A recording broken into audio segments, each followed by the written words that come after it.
The style of her new store in Cape Town brings together Kirsten's Scandinavian heritage with her study and love of fine art.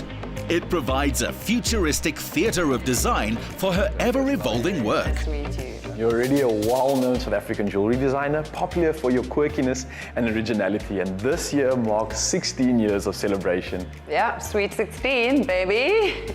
Very cool. We're very excited to be kind of past those really early teething phases in a business and into a more adult phase where we can do some really big things now with our brand. And I believe you also created a new range to mark this special occasion. So we're definitely ready to do some big things, which includes a whole lifestyle range, which I'm wanting to include cutlery and really cool homeware. And then also with our jewelry being precious metals, a very luxurious range, but that's still cheeky and fashion forward and definitely in tune with what we've always tried to create as a brand, being classic with a twist as opposed to your sort of mainstream precious fine jewelry. Titled 16, the new collection is a fresh, fun tribute to the brand's classic pieces.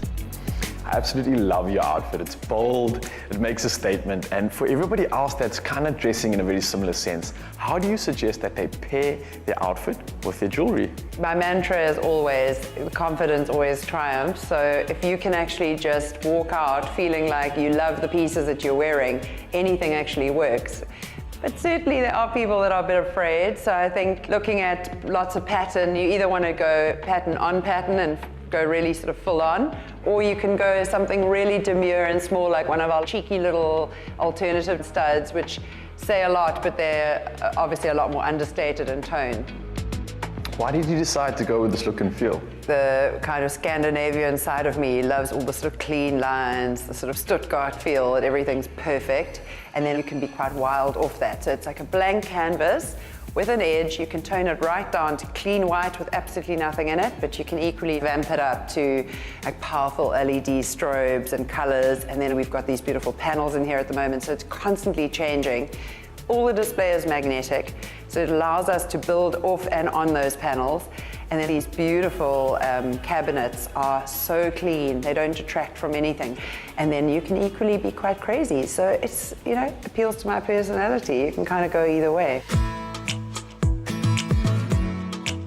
Taking her cue from the new store, Kirsten has just renovated her family's home. The all-white backdrop is like a movie screen, where she's projected 3 decades of travel, art, personal and design inspiration.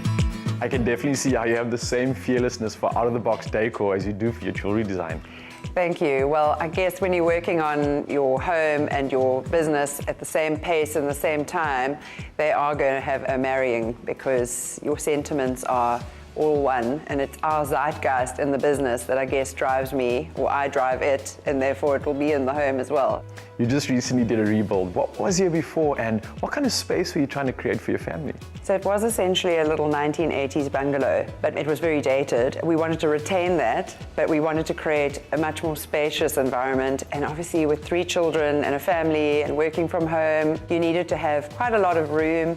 So we've got a single story that flows out onto AstroTurf, which essentially is like having another room altogether, because in the evenings it's like a carpet. So all the doors and windows open and everyone can flow outside and move from one side of the house to the other, which just never fails to delight me. What influences did you and your partner bring when designing this home? Basically an assault to the senses. We are both fond of the unexpected. I guess we also don't overthink things too much. We quite keyed into what we like, so it was quite easy to make the decisions together. Clive is very functional, I'm very aesthetic, but we were able to bring in elements of our journey of 30 years of collecting art and loving design, and bring it together into a family home environment that we wanted to work for the greater family complement and all the kids and wild parties and things that were going to happen. It's clear to see that you have an eclectic collection of art and furniture, but what are some of your favorite design styles? I obviously studied fine art, so I was around a lot of really great artists back at Stellenbosch University, and I collected a lot of people that I worked with's art, and I was always drawn to the slightly more playful, quirky, cheeky influences.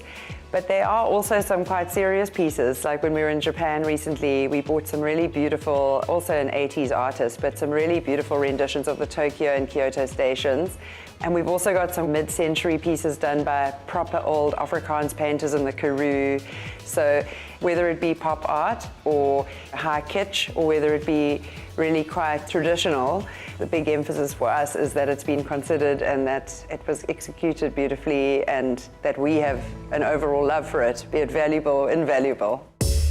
Among Kirsten's awards is Best Art Director, and she's a natural at composing looks and installations. Enter the Madhatter's lair. Wow, it is indeed a Madhatter's lair. Loving the colors. And a lot of those eccentric pieces are playing through as well.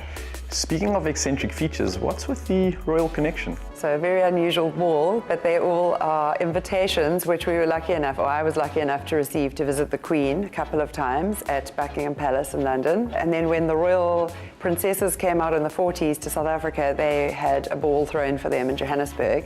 And my grandmother was invited to sit with them at the table. So we've got some really exciting and remarkable memories there. Not only are you a celebrated South African designer, but you also celebrate South African design. Quite. I'm crazy about South African design. I think there's so much great stuff coming out of this country, and I'm very happy to say that I have a lot of beautiful pieces from people that I even know in the industry, like Gregor Jenkin, James Mudge, The New Modernist, Vamp, Houtlander, Sandre Creel, Stokpert, May Rugs. I mean, the list goes on. There really are some beautiful, beautiful people doing things in this country, and crazy about it. You really have created an incredible space for your family. Do you think it's important to expose your children to art and design? I feel that a world without it is not really a world that I can relate to. So for our kids to be amongst it and involved in it and part of it is very important. It's also a space that's not very precious. It's just collections and fun, playfulness. Everyone can have an input and put their mark on things. So it keeps it fun and interesting, changes it up a bit. Speaking of kids, it's my eldest's 15th birthday today, and I think it is high time we have a little piece of cake. Kirsten's finest creations are 18-month-old Cosmo, Oscar, age 10, and 15-year-old birthday girl Farron. Happy birthday to you. Happy birthday to you. Happy birthday, dear Farron. Happy birthday to you. Cheers! Between the new range, store and home renovation, being mom remains the most creatively demanding and rewarding of the many hats Kirsten Goss wears.